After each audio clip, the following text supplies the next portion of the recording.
Bismillah ar-Rahman ar-Rahim. It is indeed a privilege to have with us on this very solemn day for Pakistan, the President of AzadJammu&Kashmir. I call it a solemn day because after following a policy of appeasement for 28 years after the similar agreement, when we changed the map to reflect different Kashmir, we have now gone back to the original place where we consider Kashmir as our own territory. In October, or to be precise, October 31st and November the 1st last year, the BJP RSS regime divided the occupied territory into two parts and called them union territories. As you know, that India calls as Federation Union, the Indian Union. So they declared them, these Ladakh and Jammu and Kashmir, as union territories or municipalities or federal territories or federally administered territories. This was all done without the consent of the people. The RSS draws its inspiration and its organization from the fascist parties of Germany and Italy of the past century. The project they are embarked upon is to impose a Hindu Rashtra, a Hindu state, on all of India and to eliminate the legacy of Islam in the subcontinent. The intervention and imposition that was embarked upon on the 5th of August last year is the initial part of this plan.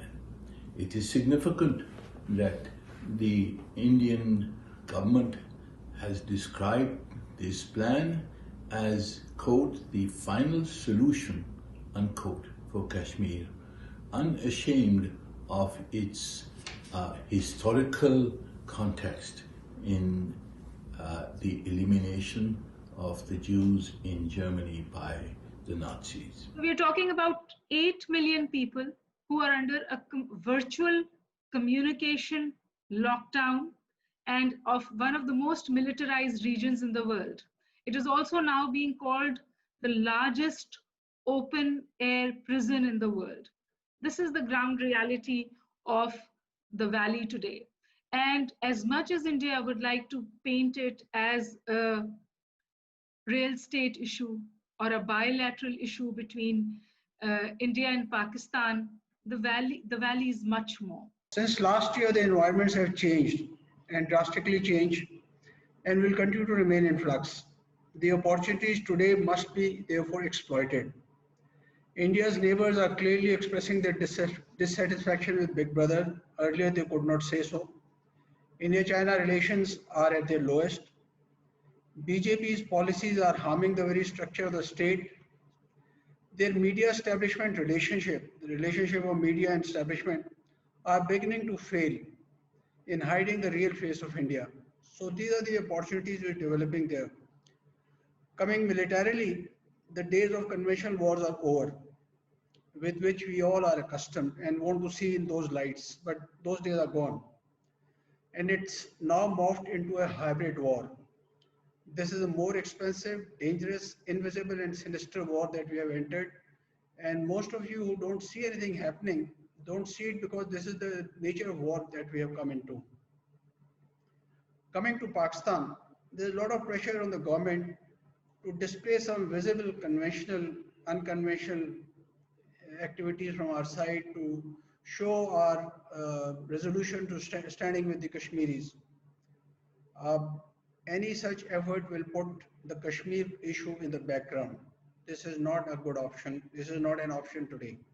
The outcome or the consequences of what India has been doing in Indian occupied Kashmir and what it actually amounts to. And I think that it is not just in terms of violations of human rights or humanitarian crises, but first and foremost, I think that their actions have led or are creating conditions for ethnic cleansing, because in addition to the revocation of Article 370, they have also revoked the citizenship rules and laws relating to Indian occupied Kashmir, whereby non-Kashmiris can acquire Kashmiri citizenship or Kashmiri rights to buy Kashmiri property. This is the most insidious means of trying to overtake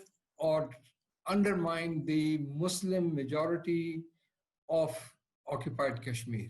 That is the resolution number 47 of 1948. This resolution was a very crucial resolution. It says, having considered the complaint of the government of India, that is, the government of India actually complained against Pakistan after or during the war with India, and what it was, India's concern, the dispute over the state of Jammu and Kashmir. And having heard the representative of India, and in support of that complaint, and the reply of Pakistan that the United Nations Security Council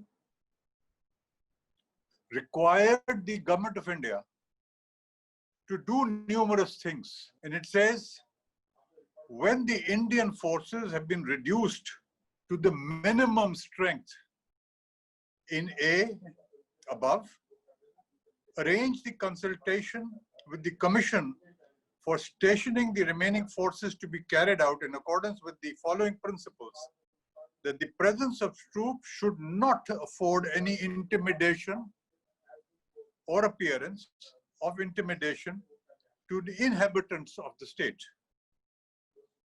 That a small number as possible should be retained in the forward area, that any reserve of troops which may be included in the total strength should be located within their present base area. That is, the Indian Army was required to be moved out of Kashmir, and not only was it required to move out of Kashmir, but it was required to keep away from the locals, namely the Kashmiris.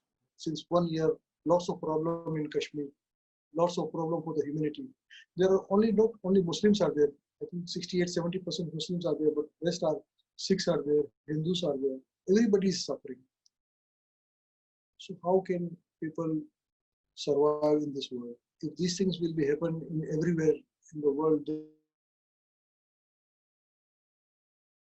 then there will be no law, no humanity, no peace. How can the people will live? And whatever this Modi or his government or some RSS people they are doing with the humanity is very bad. They are creating a new dates or something new which has not happened in the last many years in this world.